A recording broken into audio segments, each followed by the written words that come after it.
な、見ましたか。あなたは嘘がけ。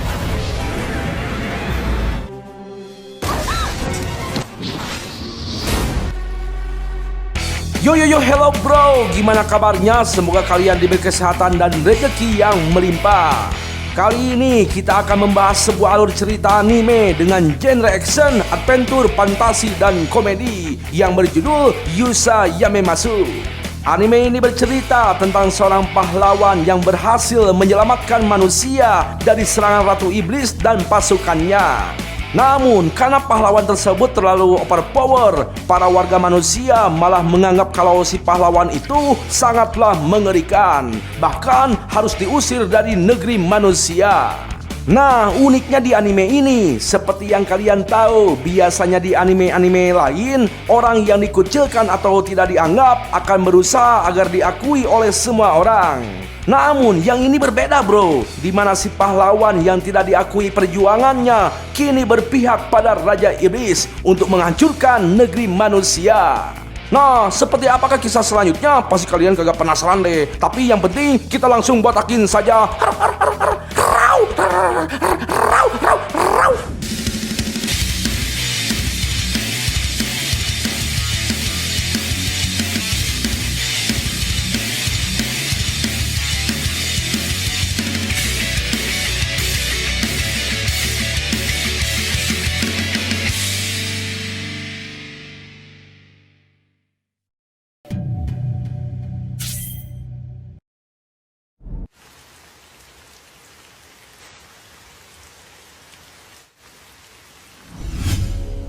Cerita berawal dengan sebuah masa lalu yang memperlihatkan seorang pemuda di sebuah kota yang telah hancur. Lalu ada seekor monster berkata kepadanya untuk segera pergi melarikan diri dan jalani hidupmu sesukamu. Cerita pun berpindah pada masa sekarang. Pemuda tersebut kini berjalan melewati gunung-gunung menuju sebuah istana. Ketika sampai, terlihat istananya itu sudah hancur, yang kini sedang dibangun kembali. Ternyata kehancuran istana tersebut merupakan ulah dari si pemuda ini. Lalu kita pun diperlihatkan pemilik dari istana tersebut, yaitu sang Ratu Iblis bernama Echidna bersama keempat pilarnya. Si pemuda pun kini memperkenalkan diri bernama Leo Demon Heart, seorang pahlawan yang telah menghancurkan kerajaan iblis tersebut. Jelas saja sang Ratu Iblis terkaget, dan yang lebih dikagetkan lagi, Leo di sana bertujuan untuk bergabung dengan pasukan Raja Iblis.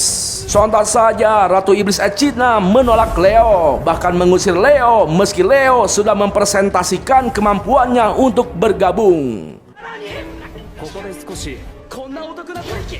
Nah, karena Leo memaksa, keempat pilar pun membawa Leo ke sebuah ruangan untuk interview tanpa kehadiran Ratu Echidna. Di sana Leo bercerita tentang alasan kenapa dia ingin bergabung dengan pasukan kerajaan iblis. Di mana 1 tahun sebelumnya ketika pasukan Ratu Iblis Echidna menyerang manusia, Leo ditunjuk sebagai salah satu dari keempat pahlawan. Namun 3 di antaranya hanyalah beban saja. Meski begitu, Leo yang seorang diri mampu mengalahkan para keempat pilar, begitupun Ratu Iblis. Nah, dengan persentase kemampuannya itu, Leo menganggap kalau dirinya itu yang kuat overpower, pantas diterima sebagai pasukan kerajaan iblis. Leo sadar kalau perkataannya itu memang terdengar sedikit sombong, namun tujuannya untuk bergabung dengan pasukan kerajaan iblis sangatlah tulus. Tapi bang, kenapa Leo malah bergabung sama kerajaan iblis bang? Tenang dulu botak, mari kita ceritakan dulu kisah dari Leo. Ternyata sebenarnya Leo itu telah diasingkan oleh bangsa manusia hanya karena kekuatannya yang terlalu overpower. Dulu Leo yang berjuang sendirian melawan keempat pilar, bahkan mengalahkan Ratu Iblis, kepulangannya itu tidak disambut. Yang ada Leo malah ditakuti oleh para warga manusia. Para warga mengira kalau pahlawan Leo yang terlalu overpower tidaklah normal, alias terlihat seperti monster manusia. Maka dari itu Leo diasingkan, bahkan sang raja yang tidak bisa membantah keinginan rakyatnya terpaksa mengusir Leo dari negerinya. Dan hal yang lebih sakit hati bagi Leo, foto Leo disebar sebagai orang buronan yang sangat berbahaya. Sehingga banyak pembunuh bayaran yang mencoba membunuh Leo demi hadiah. Nah, setelah diusir, Leo menjadi gelandangan yang tak tahu arah dan tujuan. Lalu suatu hari, Leo yang tak sengaja menguping pembicaraan seseorang, di mana Ratu Iblis yang sudah hancur membuka lowongan sebagai pasukan untuk mengulang dan membangun kembali kerajaan iblis. Disitulah Leo memiliki tujuan baru, yaitu daripada dibunuh oleh dunia, lebih baik dia membunuh dunianya. Dengan cara bergabung dengan pasukan kerajaan iblis untuk menghancurkan manusia yang bodoh. Ya, mendengar cerita tersebut, para keempat pilar pun jadi terharu. Nah, karena mereka tidak melihat kebohongan dari Leo, Leo pun akhirnya diterima. Tapi dengan syarat, Leo harus mengubah wajahnya dengan sihir apapun agar Ratu Echidna tidak mengetahuinya. Nah, sebelum kita lanjut, mari kita perkenalkan dulu para keempat pilar. Yang pertama, sang jenderal naga bernama Edward dengan julukan Red Roar. Dia memiliki tubuh yang kuat, kekar berotot, dan juga keras luar biasa. Bukan hanya itu, serangannya juga sangatlah mengerikan. Namun tetap saja bisa dikalahkan oleh Leo karena serangannya itu terlalu mudah dibaca oleh Leo. Lalu yang kedua adalah jenderal bernama Melnas dengan julukan sebagai pedang tak kasat mata. Memang benar sesuai dengan julukannya, Melnas di sana memiliki kecepatan yang sangat luar biasa, melebihi copet internasional. Namun tetap saja Melnas bisa dikalahkan oleh Leo hanya dengan sebuah sihir area layaknya ulti Odette. Lalu yang ketiga yaitu jenderal binatang buas bernama Lily dengan julukan sebagai taring beringas. Tapi kekalahannya itu sangatlah lucu, bro. Lily emang lucu, Bang. Jadi pengen nyubit, Bang. Gak boleh. Maksudnya itu bukan itu, botak. Jadi gini, sewaktu bertempur, si Lily itu tiba-tiba hilang ingatan. Tapi entah apa penyebabnya. Yang pasti Lily akhirnya diasuh oleh Leo.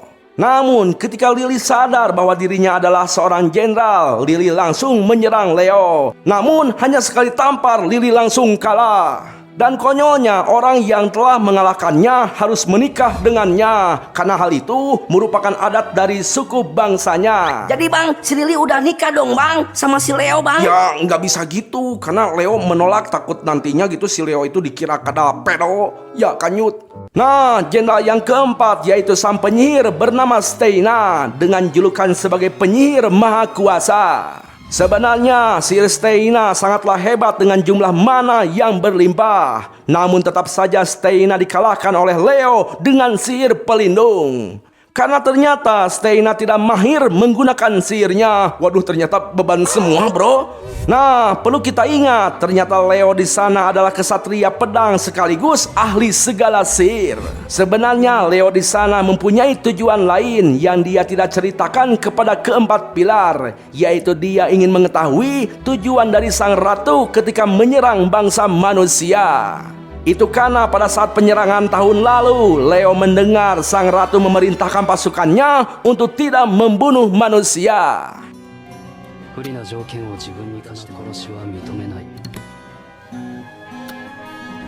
Esok hari pagi pun tiba. Leo sebagai pasukan magang lebih giat bangun pagi untuk membangunkan Steina.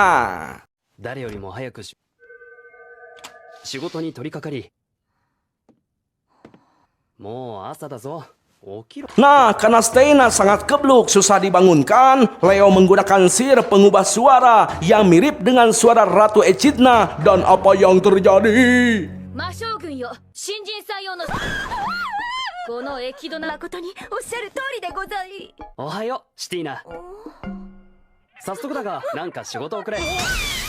Ya, mendengar keributan di pagi hari, Ratu Echidna pun ikut terbangun. Dia berasumsi bahwa Steina sedang stres berat akibat pekerjaannya yang menumpuk. Makanya sang ratu jadi prihatin. Ternyata memang benar, Steina sebagai senior harus bekerja keras mengerjakan tugas-tugas kerajaan. Itu karena anggota sebelumnya harus keluar balik ke negeri iblis dikarenakan sedang pemulihan akibat luka dari serangan pahlawan Leo tempo lalu. Alhasil pekerjaan mereka ditumpahkan pada Steina. Ya gimana nggak pusing bro. Steina di sana sangat stres dengan tugas yang harus dia kerjakan mencapai 50 tugas. Dan para bawahannya tidak ada satupun yang bisa diandalkan. Melihat hal tersebut, Leo siap untuk membantu demi menjadi pasukan tetap di kerajaan iblis. Leo pun memilih salah satu tugas yang siap dia kerjakan, yaitu mengisi ulang tungku mana. Para anggota iblis tidak ada yang sanggup mengerjakan tugas tersebut. Masalahnya tungku mana hanya bisa diisi ulang oleh penciptanya, yaitu Steina. Dan jika mana yang berbeda diisikan ke dalam tungku, pastinya tungku tersebut akan meledak. Namun Steina percaya pada Leo karena dia tahu Leo itu bisa meniru jenis mana. Tapi sebelum itu Leo berjanji akan membuat Steina kagum karena telah meringankan pekerjaannya. Dan jika Leo berhasil, maka Steina harus memeluk dan mencium Leo hingga lemah. Lantas Leo pun pergi dengan wujud yang diselimuti armor hitam. Tak butuh waktu lama, Leo pun datang kembali dan memberitahukan bahwa pekerjaannya sudah selesai. Tapi Steina di sana biasa-biasa saja, nggak ada rasa kaget sedikit pun. Ya, di sana Leo meminta istirahat sejenak sambil mengeluarkan sihir Mirage untuk melihat apa yang dikerjakan oleh Steina. Nah, karena Leo terlalu lama beristirahat, Steina marah-marah melihat Leo yang malas-malasan tak pantas menjadi pasukan Raja Iblis. Ya, karena kesalahannya sudah mencapai puncak, Steina di sana berniat untuk menghanguskan si Leo. Namun tiba-tiba, ya, datanglah seorang gadis muda bernama Danieta. Dia merupakan bawahan Steina yang selalu dikhawatirkan oleh Steina. Itu karena Danieta tidak bisa membantu satupun tugas dari Steina. Namun setelah bertemu dengan Leo, Danieta kini bisa membantu mengisi ulang tungku mana berkat pusaka yang dibuat oleh Leo. Di mana pusaka tersebut mampu menyamakan mana dengan milik Steina. Jadi siapapun kini bisa mengisi ulang tungku mana. Dan hal itu membuat Danieta senang bisa meringankan pekerjaan Steina, alias tidak jadi beban lagi. Jelas saja Steina terharu melihat ketulusan Danieta yang ingin meringankan bebannya. Di sana Leo memberi saran kepada Steina untuk tidak melakukan semua pekerjaan seorang diri. Lebih percayalah terhadap bawahannya yang telah dipilih. Itu karena sebagai atasan hanya perlu mengajarkan dan memantau agar bisa membagi pekerjaan. Ya, meski begitu tetap saja Steina marah karena menurutnya Leo itu hanya ingin malas-malasan. Namun setelah dipikir-pikir, kini dia sadar bahwa semua prasangkanya itu salah setelah mengingat apa yang telah dilakukan oleh Leo. Intinya, Steina di sana merasa kagum dengan Leo, bahkan meminta maaf atas perlakuan kasarnya selama ini. Steina pun sangat berterima kasih pada Leo. Nah, melihat Steina yang kagum, Leo pun meminta janji yang telah dia buat, yaitu sebuah pelukan dan ciuman. Namun beginilah yang terjadi.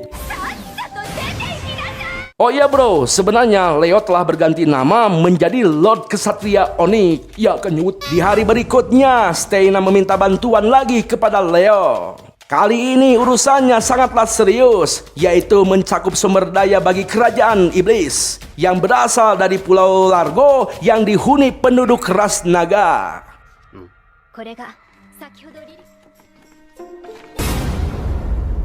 Ya, sebenarnya penduduk ras naga mendukung keras bagi kemajuan kerajaan iblis dengan memperbolehkan berbagi pasokan sumber daya. Karena ternyata ras naga memiliki dendam terhadap bangsa manusia, makanya mereka memihak pada ras iblis. Terus bang, kenapa ras naga dendam sama ras manusia bang? Nah, jadi gini otak ya. Perlu kita ketahui sebenarnya dulu gitu ya, ras naga itu sudah berdamai dengan manusia. Namun meski sudah damai, perseteruan di antara mereka tidak pernah usai. Ulah manusia itu sendiri yang mengintimidasi ras naga, sehingga ras naga pundung dan mengungsi di Pulau Largo. Sejak saat itu mereka memiliki dendam terhadap bangsa manusia. Nah, yang jadi masalah bagi Steina bukan masalah diperbolehkan atau tidak diperbolehkan mengambil pasokan sumber daya. Namun tugas itu dipegang oleh Lily.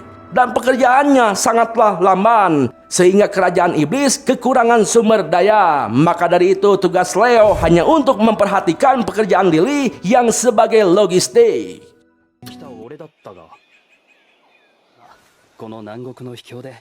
Dan benar saja, ternyata Lily bekerja seperti bermain baginya, tanpa ada planning ataupun aturan kerja. Yang ada mereka hanya balapan hingga merusak dagangan para ras naga. Akibatnya, Leo terpaksa harus meminta maaf kepada para penduduk, bahkan memberi hadiah agar menjaga tali silaturahmi. Nah, karena tidak ada planning ataupun aturan, itulah penyebabnya kenapa pekerjaan Lily menjadi lamban. Leo pun mencoba mengatur dan memerintahkan bawahan Lily, namun tidak didengarkan. Itu karena Leo bukanlah siapa-siapa yang hanya merupakan pasukan magang saja.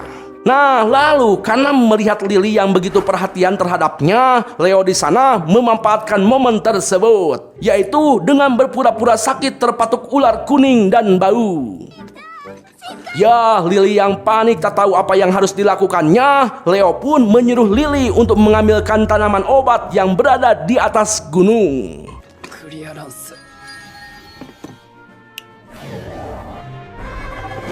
Ternyata Leo berniat mengajarkan Lily untuk bekerja sama dengan yang lainnya, di mana jalan menuju gunung sudah disiapkan sebuah jebakan dan rintangan yang dibuat oleh Leo. Ya, karena saking paniknya dengan keadaan Leo, Lily langsung berubah menjadi seekor serigala raksasa, lalu menemukan sebuah jalan yang tertutup batu besar.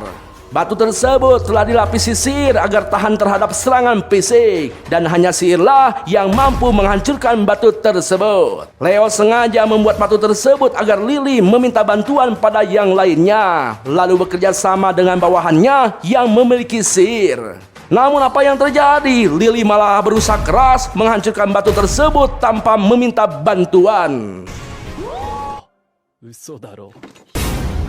Meski begitu, rintangan dari Leo bukanlah satu. Kali ini jalannya ditutupi oleh monster slam yang tidak ada habisnya jika diserang. Tapi jika dihancurkan inti slamnya, maka slamnya itu akan hancur. Di sana Leo berharap Lily meminta bantuan pada bawahannya yang memiliki serangan fokus yang tinggi. Namun lagi-lagi Lily tetap berusaha sendiri dan berhasil menghancurkan slam tersebut.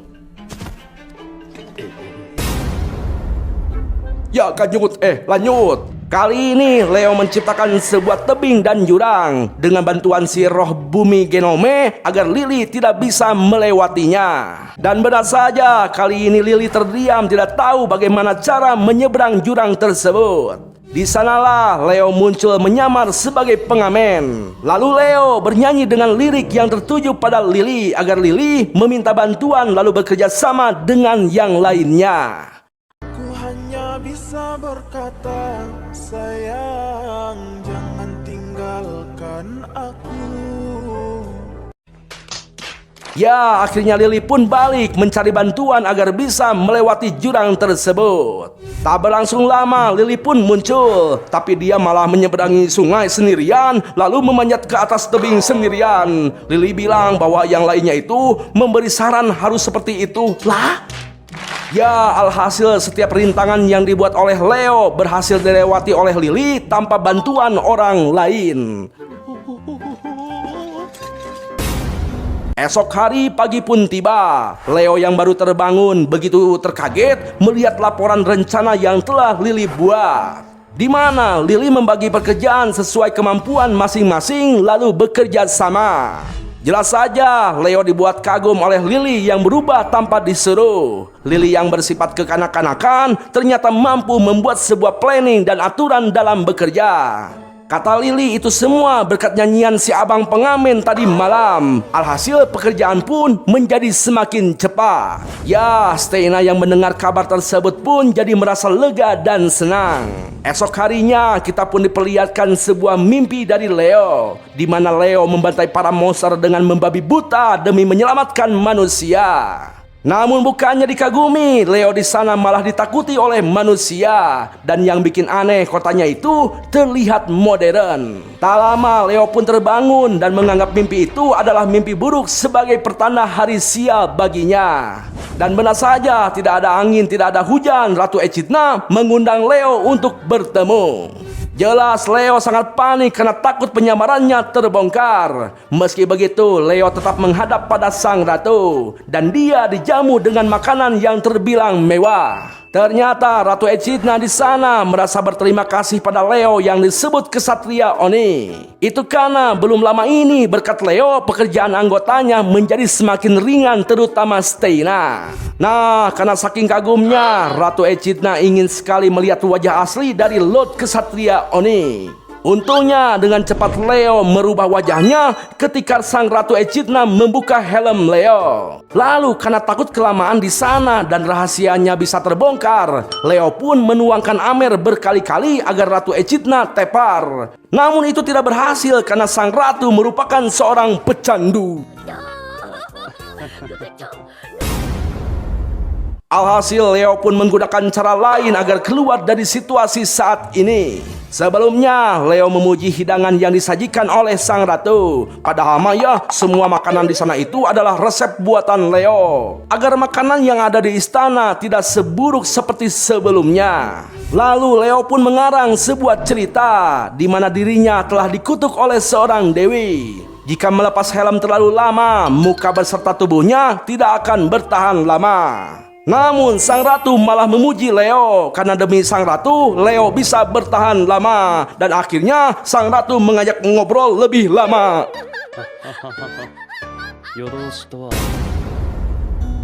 Hingga sore tiba, acara perjamuan pun belum selesai. Leo pun iseng bertanya apa alasan sang Ratu Echidna menolak pahlawan Leo yang ingin bergabung dengan kerajaan iblis Temple lalu. Dan beginilah ekspresinya.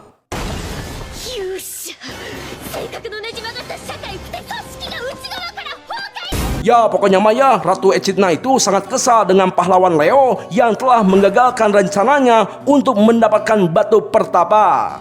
Oke, mari kita jelaskan dulu apa itu batu pertapa.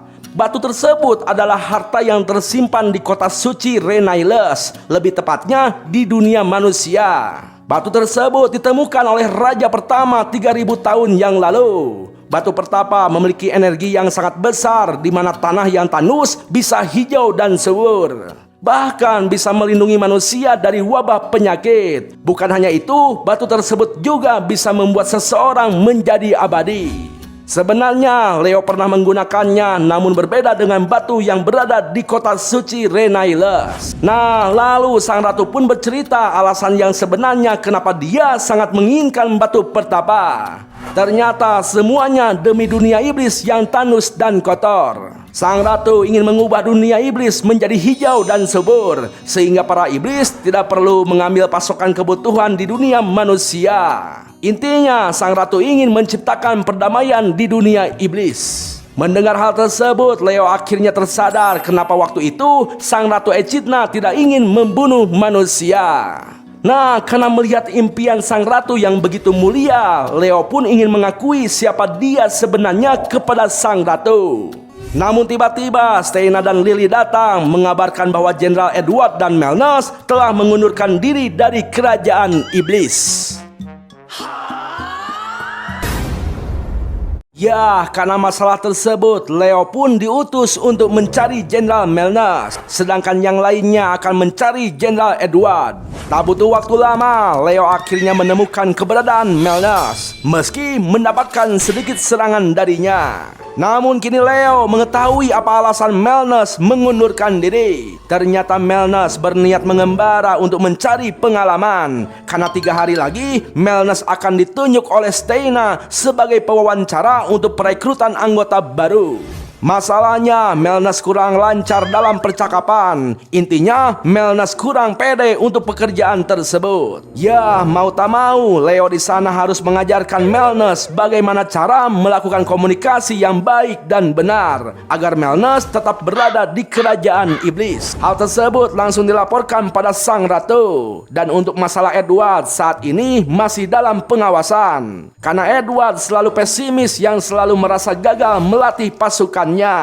Tapi untuk alasan yang spesifiknya masih belum diketahui. Dan untungnya saat ini masih dalam penjagaan dari putrinya yaitu Juliette. Jadi untuk sementara waktu akan aman-aman saja. Nah, agar bisa mengatasi Edward, Leo harus sesegera mungkin menyelesaikan masalahnya dengan Melnas. Saat ini Leo mengajak Melnas bantu-bantu di sebuah restoran menjadi seorang pelayan. Hal itu bertujuan untuk membuat Melnas terbiasa berkomunikasi dengan para om kadal dan para janda di sana. Awalnya Melnas kagak percaya karena dia harus mengenakan baju pelayan layaknya seorang perempuan. Namun lama-kelamaan akhirnya Melnas mengerti apa maksud dari Leo. Tak lama kemudian terjadi insiden perkelahian antara Melnas dengan para geng serigala. Ternyata si serigala itu ngegodain Melnas sampai pegang-pegang. Si serigala tidak tahu bahwa Melnas itu merupakan makhluk batangan.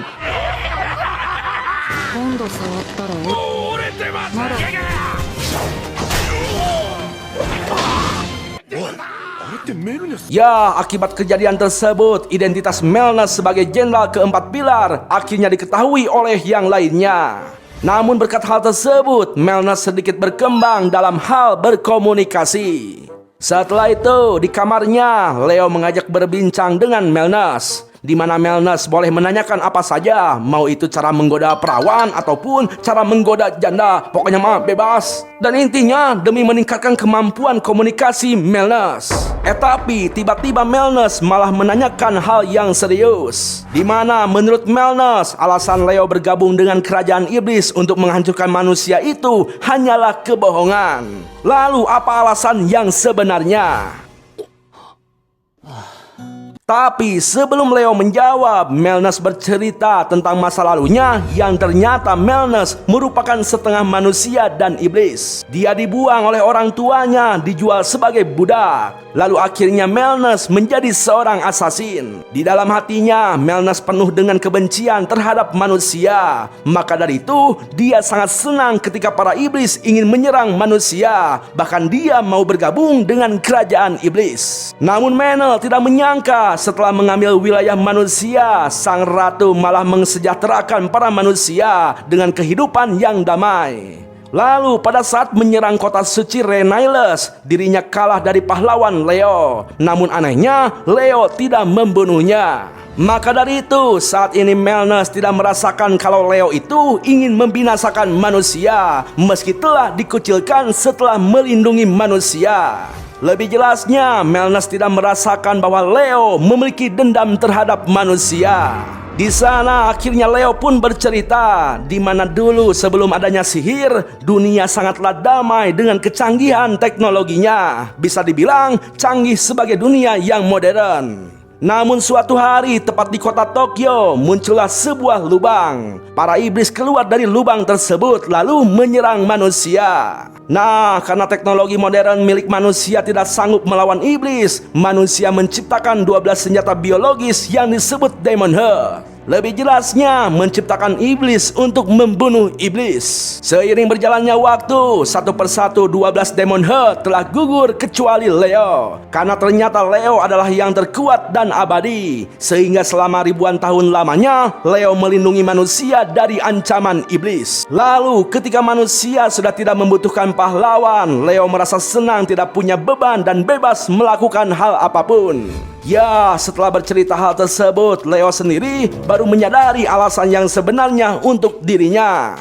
Namun, hal yang paling penting saat ini, Melnas akhirnya pandai berkomunikasi, membuat Leo terbuka dengan masa lalunya. Tapi Melnas di sana sempat kaget dan tidak percaya kalau Leo sudah berumur ribuan tahun. Nah, setelah menyelesaikan urusan dengan Melnas, kini Leo harus menyelesaikan urusannya dengan Edward. Di sana Juliette, putri Edward, bercerita bahwa sang ayah ingin membuat prajurit sekuat dirinya. Namun dia kecewa ketika para prajurit kalah dengan satu serangan dari monster Chimera dan sang ayah merasa gagal menjadi seorang pelatih. Ya, Leo merasa kalau Edward itu sangatlah egois dan bodoh. Namun Leo memakluminya karena Edward terlahir sebagai orang yang berbakat sejak lahir. Di sisi lain, Melnas melaporkan siapa sebenarnya Leo, di mana tujuan untuk memusnahkan manusia itu adalah kebohongan. Maka dari itu untuk saat ini, Steina menyuruh untuk mewaspadainya. Karena alasan dari Leo untuk bergabung dengan kerajaan iblis masih belum jelas. Apalagi Leo adalah senjata biologis manusia yang hidup ribuan tahun. Kembali pada Leo, setelah mendapatkan laporan dari Lily yang telah menemukan golem mesin di pertambangan, akhirnya Leo menemukan sebuah ide untuk mengatasi masalah Edward, yaitu menggunakan golem mesin untuk menyerang pasukan yang dilatih oleh Edward. Dan kebetulan sekali saat ini Edward yang tadinya akan menyerahkan komando pada putrinya kagak jadi karena ada serangan dari golem mesin yang mendadak. Lagi-lagi Edward menyuruh pasukannya untuk menyerang tanpa strategi apapun. Alhasil para pasukannya itu malah mendapatkan ceramah dari Edward. Itu karena mereka dianggap tidak mau berusaha untuk mengalahkan golem tersebut. Lantas Edward pun menyerang golem mesin itu sendirian. Tiba-tiba Leo muncul dengan sihir bayangan. Dia memberi arahan cara menyerang golem mesin. Namun apapun informasi dari Leo, Edward membantahnya karena dia tidak tahu maksud dari Leo. Bahkan Edward beralasan kalau golem mesin itu adalah sesuatu yang baru dia lawan.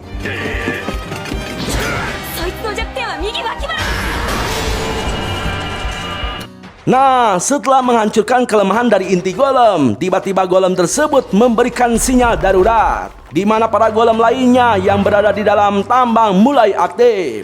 Untungnya sang Ratu Echidna datang membantu mengatasi golem-golem yang ada di tambang.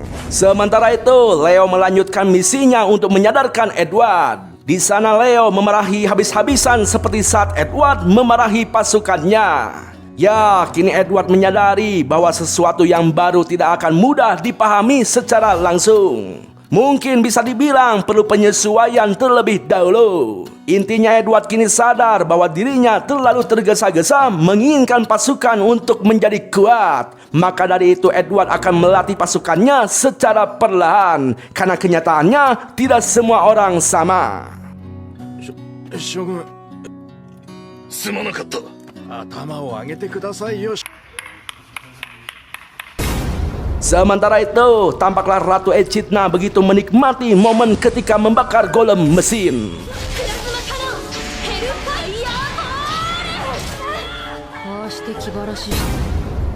Ya, setelah banyak hal yang terjadi, akhirnya Steina mengabarkan bahwa Ratu Echidna ingin bertemu dengan Leo. Dengan maksud akan mengangkat Leo sebagai pemimpin tertinggi di kerajaan iblis menjadi pilar kelima. Tampaklah sebuah buku yang bernama Eidrat Sang Perantara mengingatkan Leo dengan masa lalunya, di mana dulu Leo pernah bertemu dengan Eidrat di kota Tokyo. Dan Eidrat di sana adalah monster pertama yang bisa berkomunikasi dengan berbagai macam bahasa manusia. Leo yang tadinya ingin membunuh pun kagak jadi karena Eidrat merupakan sesuatu yang menarik sebagai informasi. Ya, ternyata di sana Eidrat tidak bisa pulang ke dunia iblis. Itu karena pintu portal telah ditutup oleh Raja Iblis Belial. Maka dari itu Eidrat akan diserahkan pada pasukan pertahanan di Tokyo. Ketika di perjalanan, mereka berdua saling mengobrol dan bertukar informasi. Eidrat memberitahukan bahwa para iblis datang ke dunia manusia bertujuan untuk mengambil sumber daya. Namun Eidrat tidak menyangka akan terjadi peperangan antara manusia dan iblis. Dan Eidrat di sana sebenarnya berniat untuk membuat dunia damai. Lebih jelasnya, Eidrat menginginkan manusia bisa hidup berdampingan dengan iblis dan berbagi sumber daya. Sementara Leo bercerita bahwa dirinya merupakan senjata biologis ciptaan manusia yang hidup abadi dengan satu tujuan, yaitu untuk melindungi manusia. Tiba-tiba Eidrat bertanya apa yang akan dilakukan Leo jika semua telah damai. Nah, karena Leo tidak bisa menjawab, Eidrat menyarankan Leo untuk mengubah tujuannya. Itu karena meski dunia telah damai, Eidrat yakin kalau Leo itu masih teguh dengan tujuannya. Mungkin bisa dibilang Leo akan selalu menginginkan perseteruan antara manusia dan iblis biar tidak nganggur. Kemudian setelah Eidrat diserahkan pada pasukan pertahanan Tokyo, Eidrat berpesan pada Leo, jika suatu hari nanti Leo tidak dibutuhkan lagi dan harinya terasa berat, jalanilah hidup sesuai keinginanmu dan ingat jangan lupa bahagia.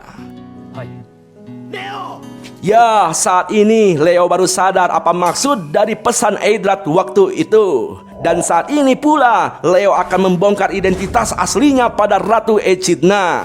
Begitupun alasan sebenarnya dirinya bergabung dengan kerajaan iblis. Namun ketika akan bercerita, tiba-tiba ada kabar bahwa pintu portal menuju dunia iblis telah tertutup. Alhasil mereka pun berusaha untuk membuka kembali pintu tersebut. Dan untuk sementara waktu, pintu portal terbuka kembali, namun hanya bertahan 1 minggu saja. Jelas Ratu Echidna sangat cemas karena jika tertutup, butuh waktu ratusan tahun lagi menunggu pintu portal terbuka kembali. Dan saat ini hanya ada 2 pilihan, yaitu mundur atau menyerang kota suci untuk merebut batu pertapa. Namun di sana sang ratu memilih untuk mundur balik ke dunia iblis. Itu karena sang ratu menyerah tidak mampu melawan pahlawan Leo Demon Heart. Sang ratu pun sangat sedih karena perjuangannya selama ini sia-sia alias tidak ada hasil. Di kesempatan itu, Leo sebagai Lord Kesatria Onyx menjelaskan apa itu batu pertapa yang sebenarnya yang belum diketahui oleh Ratu Echidna. Ternyata batu pertapa sebenarnya bukanlah suatu hal yang ajaib, namun merupakan mesin canggih penghasil energi tak terbatas dari peradaban mesin dengan memakai lubang hitam mikro.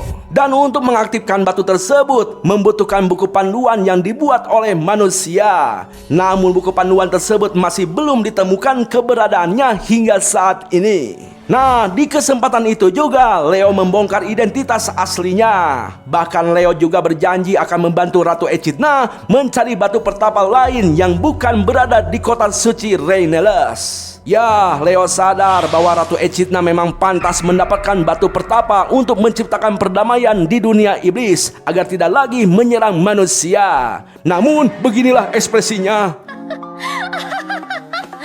こいつは一本取れ。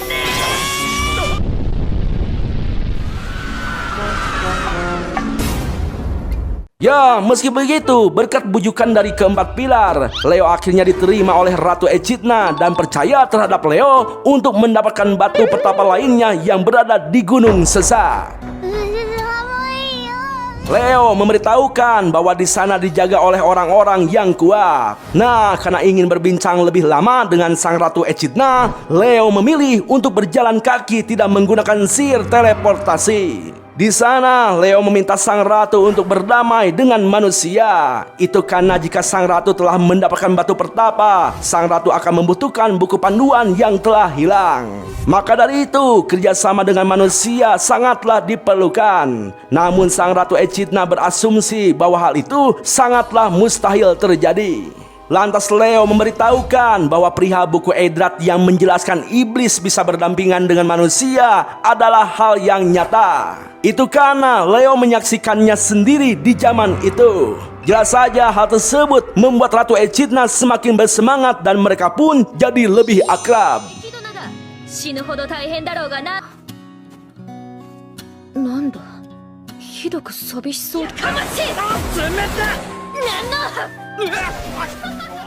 Namun Ratu Echidna baru ngeh dan dia begitu kaget. Ternyata Leo hidup di zaman peradaban mesin. Itu artinya umur Leo sekarang sekitar 3000 tahun. Ya, Leo pun mengiyakan asumsi dari Ratu Echidna. Dan Leo memberitahukan bahwa dirinya merupakan senjata biologis yang hidup abadi. Nah, setelah sampai di tempat tujuan, mereka semua nampak bingung. Itu karena tidak ada apapun di sana. Tiba-tiba Leo berkata bahwa batu pertapa yang sebenarnya berada di dalam jantung miliknya. Itu artinya Ratu Echidna harus membunuh Leo demi mendapatkan batu pertapa. Lalu agar Ratu Echidna membunuhnya, Leo mengancam jika tidak membunuhnya, maka Leo akan turun gunung, lalu membinasakan seluruh makhluk hidup termasuk manusia dan iblis. Selintas Ratu Echidna teringat dengan masa kecilnya, di mana kala itu sang ibu bercerita perihal seorang pahlawan pelindung manusia yang tidak bisa dikalahkan dari zaman kerajaan iblis Beliar 3000 tahun yang lalu. Dan saat ini pahlawan yang diceritakan oleh ibunya tepat berada di depan matanya. Ya, para keempat pilar begitupun Ratu Echidna mencoba untuk menyadarkan Leo. Namun hal itu tidak berhasil. Yang ada Leo malah menghajar mereka satu persatu.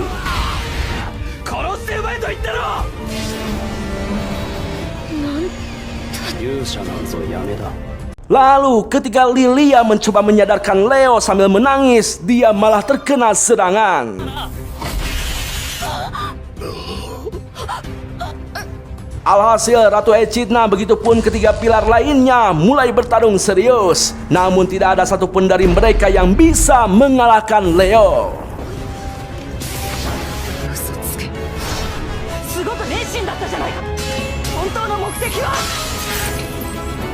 Di sana Ratu Echidna teringat sebuah sihir kuat yang tercipta dari inti mana penggunanya.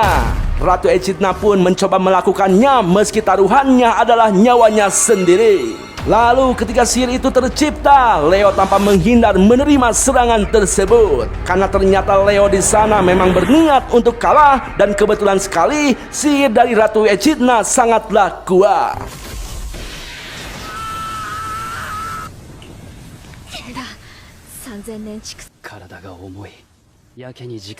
Ya, terungkaplah alasan kenapa Leo melakukan semua itu. Ternyata karena dia menginginkan sebuah kematian agar bisa berhenti menjadi pahlawan. Untuk menghilangkan sebuah sistem yang terus memberikan misi untuk melindungi manusia.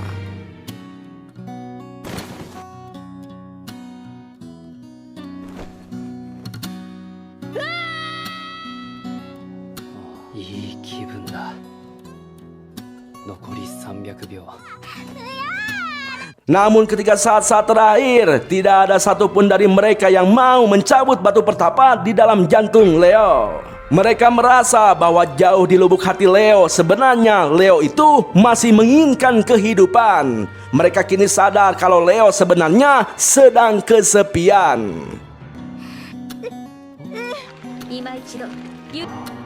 Ya, setelah kejadian tersebut, kini Leo berhenti menjadi pahlawan dan beralih menjadi anggota pilar kelima kerajaan iblis. Leo juga kini memiliki tujuan baru, yaitu bekerja keras demi sang Ratu Echidna demi membangun kerajaan iblis. Film pun akhirnya ditutup dengan kesibukan Leo sebagai anggota kerajaan iblis. Nah, pesan yang bisa kita ambil dari anime ini, terkadang orang yang dibantu tidak pernah memahami situasi orang yang membantu. Orang yang sering dibantu cenderung menjadi seorang peminta dan tidak mau bekerja keras. Perlu kita ketahui, orang yang membantu kita sebenarnya dia juga memiliki resiko yang harus dipertaruhkan ketika membantu tanpa kita ketahui. Maka dari itu, saling membantu adalah kata yang tepat untuk kita semua. Tapi ada satu hal yang membuat gue kagum dengan anime ini. Cara Leo membantu itu bukan cuma-cuma. Dia membantu dengan cara mendidik, memberi solusi agar yang dibantu bisa mandiri dan agar tidak ketergantungan pada bantuan orang lain. Sebenarnya banyak banget bro pesan-pesan dari anime ini. Dan gue yakin kalian juga memiliki pendapat masing-masing. Pokoknya Maya tetap santuy di channel ini. Dan ingat, jangan lupa bahagia. Jika kalian tidak bahagia saat ini, itu artinya kalian sedang lupa bagaimana caranya untuk bersyukur.